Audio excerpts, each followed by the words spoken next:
Something about 9:11 p.m.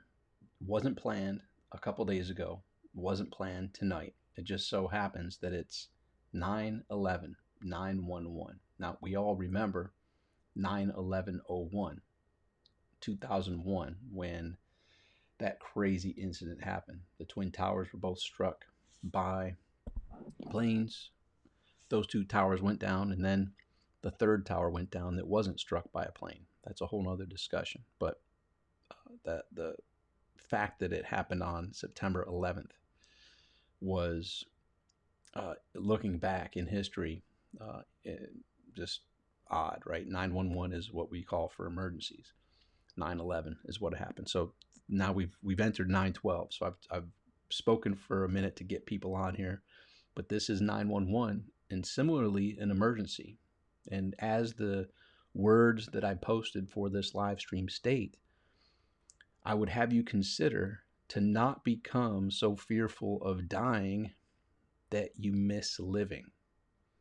Think about that for a second. Now, I've had some unique experiences. Was born to teenagers, 17-year-old mother, 19-year-old father, raised around welfare, uh, 4 divorces and 6 marriages in my childhood. Went to 9 different schools by 8th grade. And through that, I'm not saying any of that is me being a worse off scenario than you. It's all of us grew up, in my perspective, what we grew up with. We just thought that's what everybody else had. So I didn't realize that I had a unique experience until later on in my life, and you probably experienced the same thing. You grew up with what you grew up with, thinking that's what everybody else grew up with, and then your eyes are open, and you're like, "Whoa!" People had different upbringings, all the way from the silver spoon, born into wealth, to extreme poverty and worse. And so the bottom line is, we're all dealt the hand of cards that we were dealt. It's up to us to take that hand and make the absolute most of it. There's no excuse. And I'm not a professional card player. I'm not a poker player by a long shot. But I am aware that people can, without making tells, without letting others know they have a crappy hand, they can actually project the feeling that they have a tremendous hand and make others fold who have good hands. And lo and behold, someone can win the pot. Someone can win that amazing reward with a crappy hand. And the same thing happens in life. Like, it doesn't matter what hand we are dealt. What matters is how we use it. But circling back to this reality of what we're dealing with right now, it seems like, I mean, I don't think I'm the only one. It seems like we've woken up inside a Twilight Zone episode or a Black Mirror episode. I mean, that's just what we grew up with, and what life was is not how it is, nor how it will ever be again. And so the question is, how can we get some type of grounding amidst the uncertainty to know some certain things that can help us be grounded enough to make the proper choices that are right for us, for our family, for our friends, for our future in this moment. And one of the things that I was fortunate to learn while in the United States Marine Corps was the fact of coming to terms with my mortality. Right? As a teenager, as early 20s, I joined the Marine Corps at 20 years old. I didn't go directly after high school. I went to college, I dropped out, and then ended up in the Marine Corps. But in the Marine Corps, it's different than normal work because your life is on the line. You're willing to put your life on the line to protect and serve and defend the Constitution from enemies, foreign and domestic. And in doing so, you're going to be put in situations that in essence could be a kill or be killed situation. I don't recommend that, but that's just the reality of that particular situation. So part of the Marine Corps helped me recognize my mortality, but I would say not so much, because I got out of the Marine Corps. I served 4 years active duty, and afterwards I was out.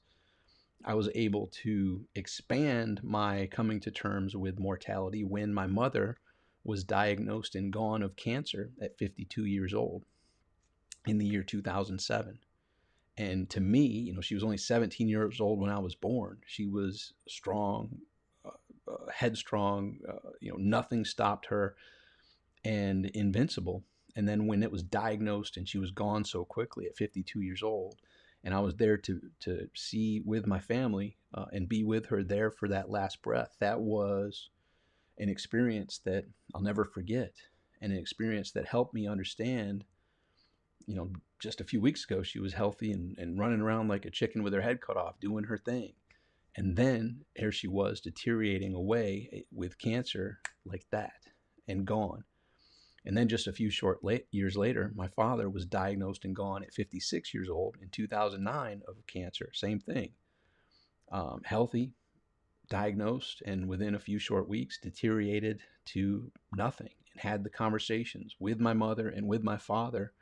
And that was a really eye-opening experience, to say the least. And then before both of those, I had my own near-death experience, which also helped me recognize my mortality, but also gave me a unique perspective on the second chance. And I'm of the belief that all of us can have that second chance epiphany without having to have a near-death experience. And what that second chance gave me is, I'm here by choice. I could have left, but I'm still here by choice. And while I'm here, I'm going to make the absolute most of every single moment that I can. Try not to take any moment for granted. Try not to become complacent. Try to step out of my comfort zone and go for the dreams, go for what's planted on my heart to think, say, and do. And that's a continual process. There's times when I'm great at it, and there's times when I'm lackadaisical at it, and everything in between. And yet my goal and my memories from those incidents are this: my last day, my last breath will be here quicker than I want it. Whether that's, none of us, and here's the other thing, we all take for granted that we're owed tomorrow, we're owed next week, we're owed next month. Like we have a stake that's mine to take. Well, the reality is none of us are even guaranteed another minute, another hour, definitely not another day, definitely not another week or another month. And so, if we can detach from that feeling of entitlement, that we're entitled to the remainder of this day, entitled to tomorrow, entitled to next week, next month, next year, next decade, and just come to that realization that every moment is so precious. And what I realized with my parents' deterioration, with my near-death experience where I had to learn to walk and talk again, was when they're in that final moment, that's when the holy crap epiphanies occur. Like, man, I wish I would have done this. I wish I wouldn't have said that. I wish I wouldn't have suppressed that thing that I knew was mine to do that I just never got to doing. Because every day that's gone that's one day less that we have left here. And so I think it's important for us in these unique times to recognize the importance of seizing this moment. Carpe diem, seize the moment. I, nor you, nor anyone that you and I love are going to be here forever. We have a limited time here in this greatest amusement park of the universe that we call life here on Earth. The rub of it is we never know when our ticket expires. I have proof of my car accident on Easter morning. My daughter and I driving her to the airport and see a guy jumping around like crazy on the side of the road. I say, hey, what's that? Boom, smack into his truck that he had parked in the middle of the highway after rear-ending somebody a few minutes before we crossed that path on the highway. 65 to 70 miles an hour, crashing into a parked Toyota Tacoma with no lights on pre-sunrise. Thankfully, we walked away from it. I can just imagine. My daughter laughed. Like, imagine him seeing us getting out of that crash. His truck spun around, slid over to the side. Our car, boom, hit, folded like a pancake in the beginning, spun around, and then he sees us get out. Like, holy crap! I thought they were dead. And we walk over, and we're okay, thankfully. Minor scratch and had some things, but she and I are working through it. But that was another reminder, like, holy crap, we didn't expect that in the morning. None of us, when we jump into a vehicle, expect that may be our last ride. So this all circles back to coming to terms with the fact that we have limited time here in this most amazing and joyous amusement park in the universe that we call life on Earth. And when we get caught up in all the distractions, when all of the fear, when all of the worry, that can take our attention away from living. That can take our attention away from being present in this moment right here, right now, which is from classic wisdom 2000 plus years ago, the power of now, the power of seizing this moment, the power of being fully present, the power of continuously recognizing how brief our journey is here and going for the things that are placed on our heart to do. And I know, like, I have people that look up to me and like, man, Tom, you got everything figured out. And look, I put a lot of work, a lot of dedication, a lot of commitment into squaring away this mind. And by the way, um, yes, I've been the National Bicycle Freestyle Champion. I've been the #1 honor man out of United States Marine Corps boot camp. At my platoon, chosen as the honor man. I've had 3 more meritorious promotions in 4 years while in the United States Marine Corps. I was up for the rarely appointed award of taking me out of enlisted, sending me to college, bringing me back, putting in an officer candidate school, and the wild twist of events didn't make that happen. But it was uh, an honor to be chosen for that. Orange Checkmate Hudson, love Tom Beal, love you too, my friend. Good to see you. So a lot of people may have heard about my history and the successes. Well, let me tell you, those are a minuscule slice of my life, where a slice of my life was seeking to climb the mountain, having a goal and having a vision and having a dream and going for that. And on that journey, having friends, family, people say, dude, you need to think, don't dream so big. That goal is pretty lofty. Are you sure? And they're doing it not out of spite or not out of anger or not out of any other reason than, if you dream big, it scares a lot of people. And it's no guarantee. You might put all the work, the effort in, and you may not reach that pinnacle, which has happened to me on many journeys. Those are a few. And we always highlight, hey, here's what I've accomplished. The list of what my failures were, failures in quotes, the lessons that I learned, is huge. And a majority of the life, you may have heard, and if you followed any of my teachers, you may have heard the 80-20 principle, the Pareto principle. Those are the 20% of the activities that produced 80% of the results. Like, those are the small percentage of all the things I've done. The 80%, the majority, was preparation. And whether that was preparation that was leading me on the path or preparation heading in the absolute opposite direction to learn the lessons. And many of the lessons were self-imposed obstacles that led to me not even believing that I was worthy of achieving those big, hairy, audacious goals, BHAGs, that I had. So a lot of it was working on the mind, working on the heart, working on the ability to accept, I am good enough, I am worthy, I am someone who will reap what I sow. And when I take these steps with this field, this big goal that I have, just like if we were farmers and we have a field and we're putting the work in, and we till the field, we plant the seeds, we cover it up, we water it, we pull the weeds, we tend to it. It works, right? You put the time in, you put the effort in, you follow the simple strategies and plans, and it works. Doesn't matter, where you are on that scale of whatever things that can rate individuals. As you sow, so shall you reap. The work you put in will have effects that, as that quote says, as you sow, so shall you reap. You sow the proper seeds, you take care of that field, it will produce the results. Now, I'll throw the caveat on, every once in a while, a big storm comes and wipes out the whole thing. And it's out of your control. And that's where you have to work on, as the book says, the book from Dale Carnegie, which is How to Stop Worrying and Start Living. There's things that we can control and there's things that we can't control. If you're worrying about something that you can control, well, that's ridiculous. Just control it and stop worrying about it. If you're worrying about something you can't control, equally ridiculous. You can't control it, so stop worrying about it. Just continue sowing the proper seeds. Continue taking the proper actions that are right for you to get from where you are to where you want to go. Get to living. And with living comes stepping out of your comfort zone. With living means removing the fear, the worry, the pessimists, the people, the haters, right? Haters going to hate, right? Get rid of the haters.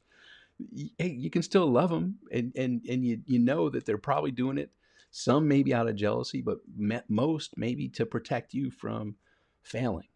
We don't want you to put all that time, energy, effort, and work in and not reach the pinnacle. So they're doing it out of care, out of love for you. And so that leads to the other book, the 4 Agreements. 2 of the 4 in the middle are the toughest. Never take anything personally and never make any assumptions. So people are going to say things, people are going to do things. And a lot of times we can translate that into, well, that relates to me. They're talking about me. Well, never make assumptions and never take anything personally. Sounds simple, not so simple to implement. I mean, those who know. And it's pretty much everybody. Because why? We take things personally. We make assumptions. And that's life. Lucia. Hey, Tom. Hi, Lucia. Robin Kirk. Good to see you. Look like Santa Claus in that picture, Robin. I have to open that up quicker, larger to see it. So continue sowing the seeds you know are yours to sow, which the way I teach it is, what is yours to do? Do that. Do that. Don't let fear, don't let worry, don't let concern, don't let others stop you from doing what you know is yours to do. I feel each of us have on our heart, this is what's mine to do. And yes, there's a lot of distractions, there's a lot of craziness, there's a lot of things in life, I think more so than ever in history, pulling us away. And we have to use the discipline, the determination, the commitment to block that stuff off and get focused on what's ours to do.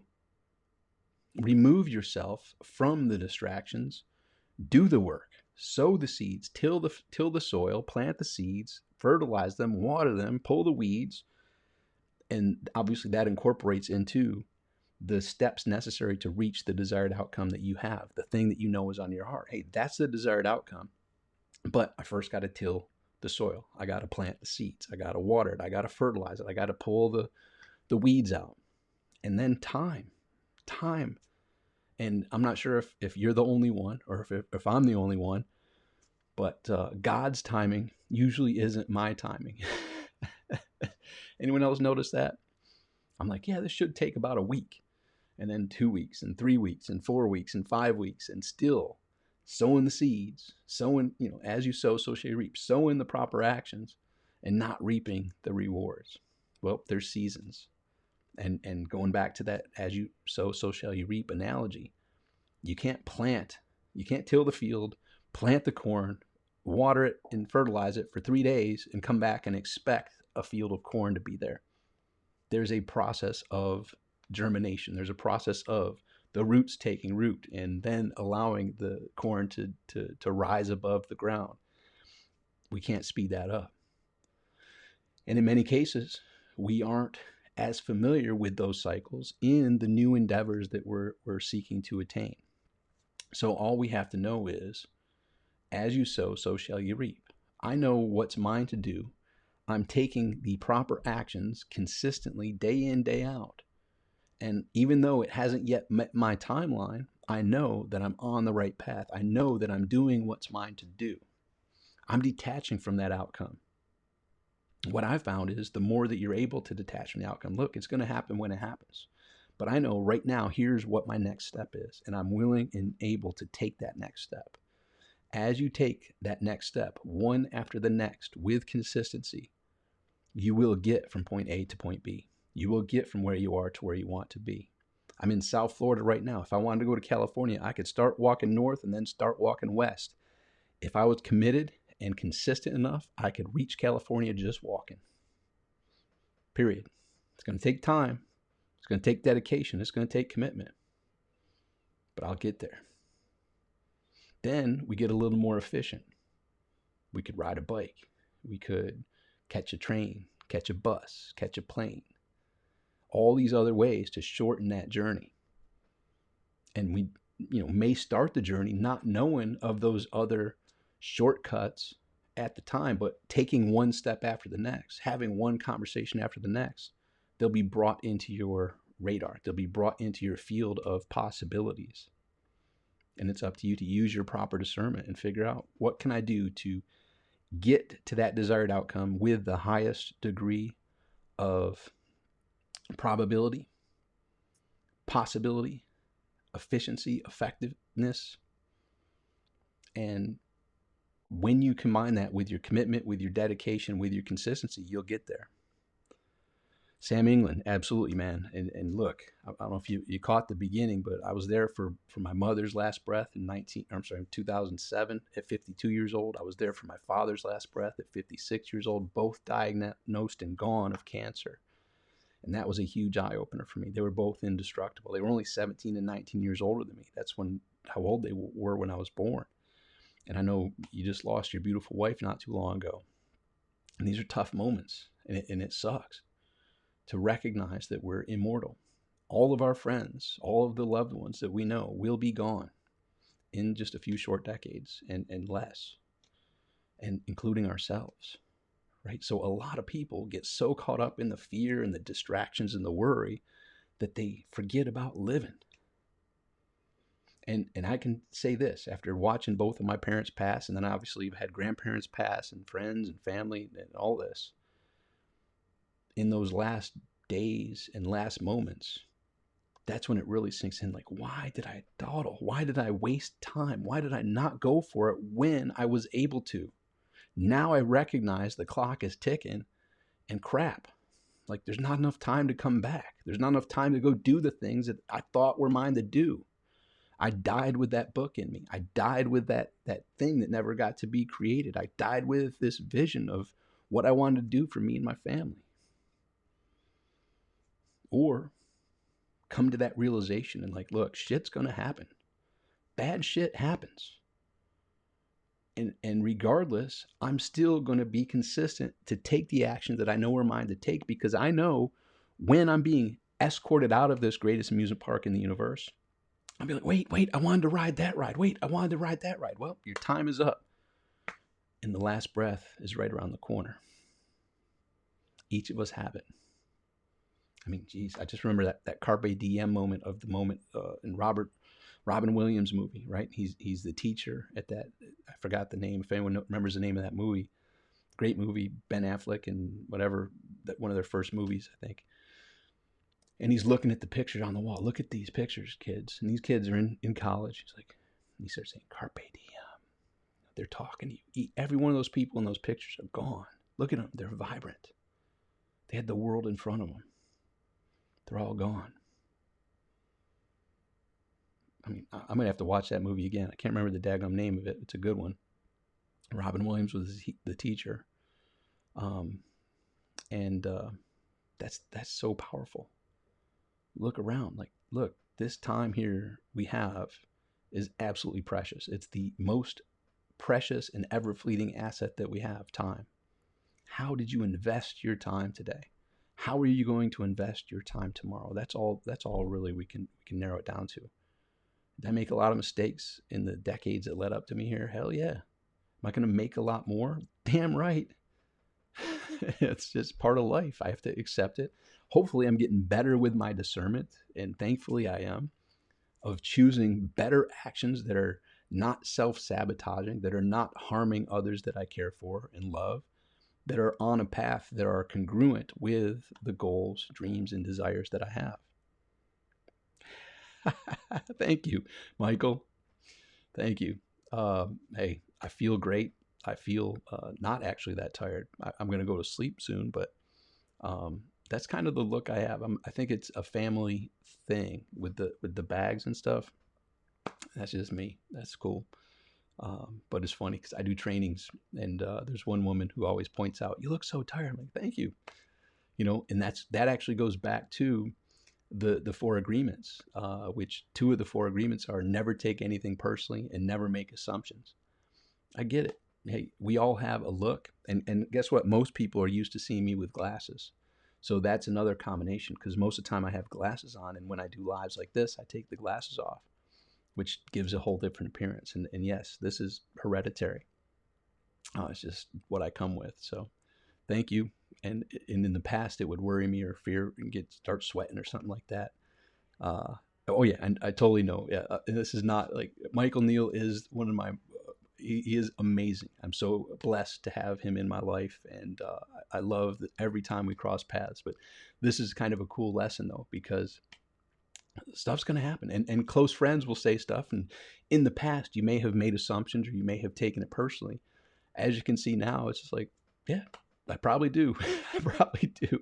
And in a way, I mean, I had a joke the other day. Like, I woke up and I'm like, man, how soon do you have to stay awake before you can take a nap? I just felt tired when I woke up the other day, right? And I'm like, how long do you have to actually be awake to go take a nap? Because I feel tired. But anyhow, life goes on. And that's the other thing. Hey, guess what? Sometimes, well, let's talk about that. Like, in the old days, I was of the impression, I'll sleep when I die. Like, I'm going to work and work and work. And I became that workaholic. I neglected my health. I neglected my relationships. I neglected the relationship with myself, with other key family and friends, and just dove into the work and got great results. But there came a point in 2010 that I actually looked in the mirror and it was like, what the hell happened to you? I was fat compared to, I grew up wrestling, so I was always skinny.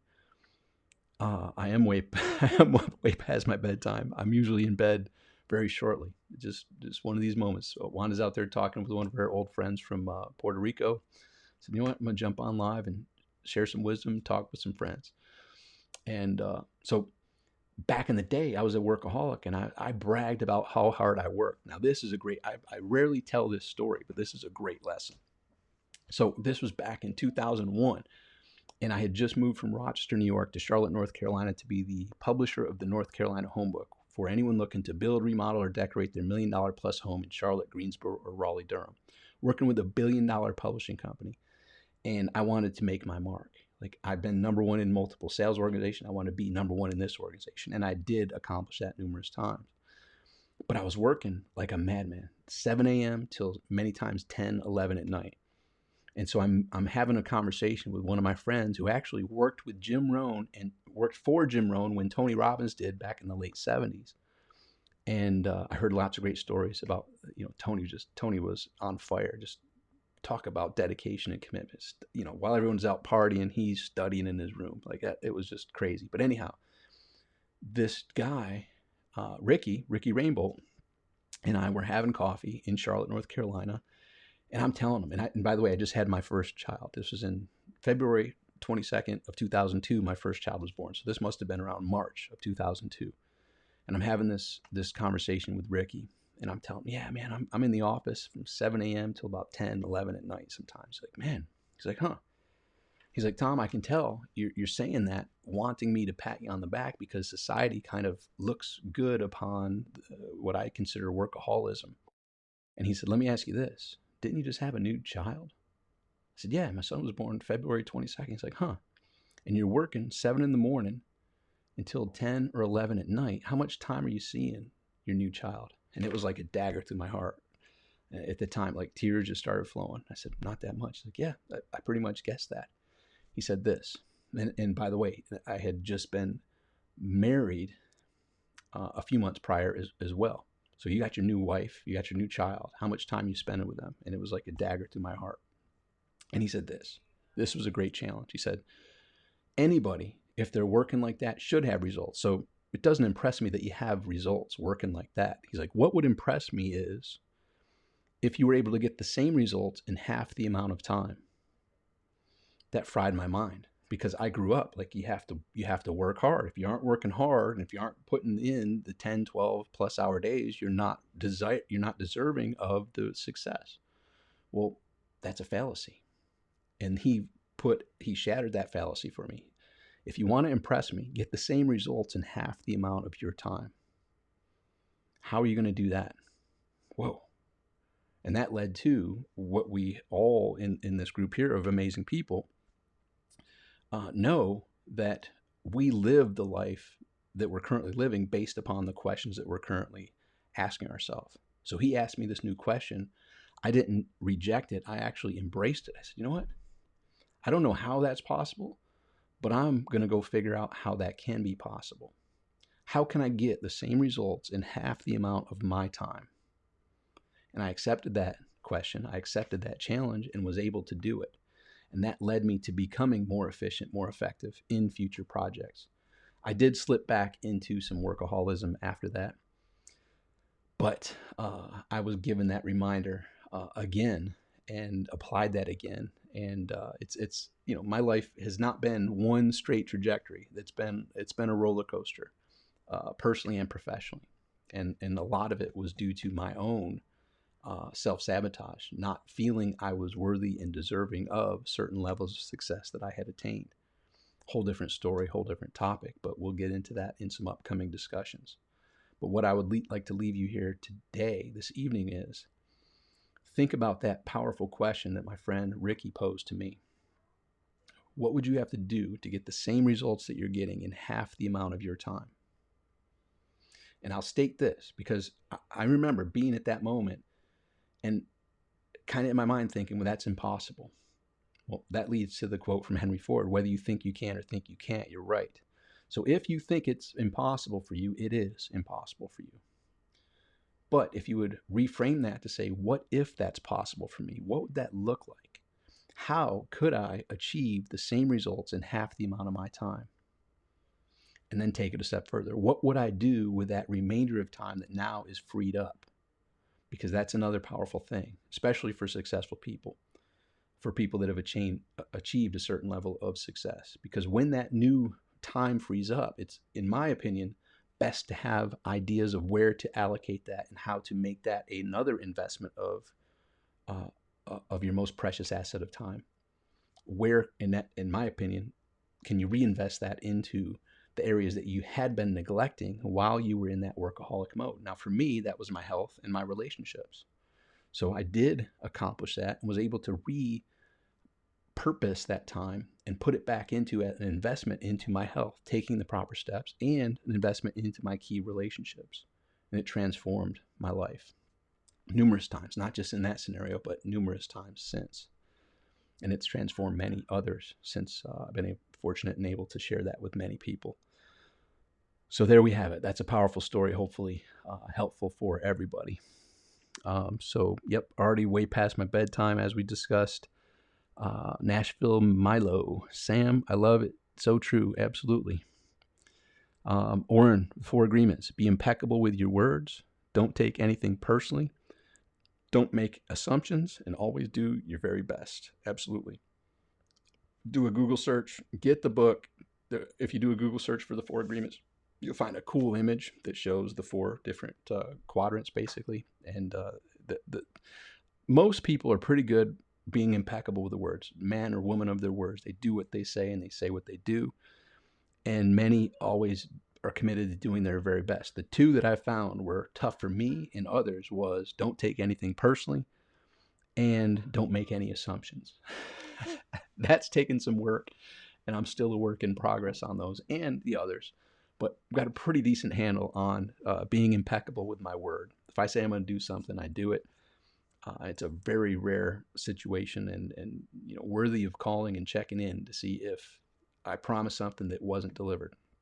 And always doing my best. Everything I do, I put the stamp of me on it. And all the way back to when I was in high school, cleaning bathrooms. They could tell, oh, Tom must have cleaned this because it's impeccable. It's awesome, right? That's, I would encourage each and every one of you here to study the 4 agreements and make that level of commitment. Anything that you do, make sure people are like, oh, that must have been so-and-so. That was definitely Oren because this is perfect. This, all the T's are crossed, all the I's are dotted. There's nothing that we can go back and say, well, you missed this. Oren's on the job. Anyhow, so that's it. So circling back to the statement that I believe I typed leading to this, I would have you consider not being so afraid of dying that you miss out on living. Our time here is brief. whether we live to be 70, 80, 90, 100, 110, 120, when we get escorted out of this greatest amusement park in the universe, and we have that last day, we have that last breath, my hope is that us here, us crossing paths with this message, have the feeling like we did it. We hit all the rides we wanted to hit. We had more fun doing what we did than anybody. Like, we rocked it. I don't have any regrets. Yeah, sure, maybe I said and did some things, but hey, we went for it. And that I want to high five the people that were here with me in this amusement park because we went for it. Dan Stanley, Braveheart, yeah, and freedom, right? Freedom. We are sovereign beings. The government doesn't own our body. The state doesn't own our body. We own our body. We own our thoughts, our words, our actions. And we can put ourselves in self-contained cells, or we can live. It's a self-fulfilling prophecy.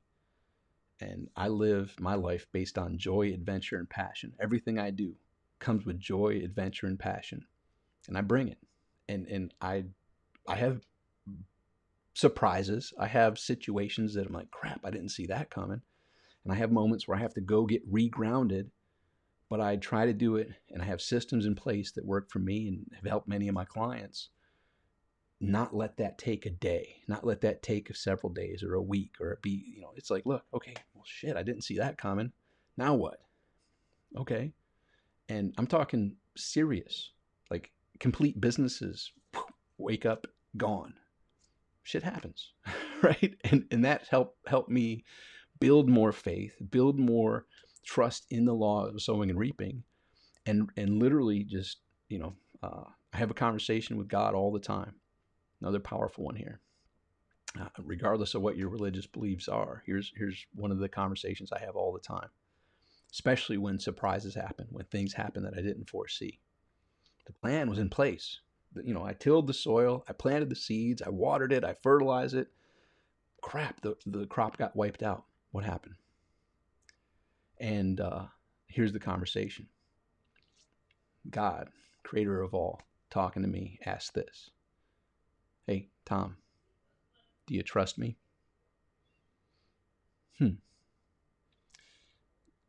Yeah, I do. Okay, there you go. No need for worry. No need for fear. No need for stories. No need for going back and searching through the 10 years that led up to that surprise. It's like, hey, do you trust me?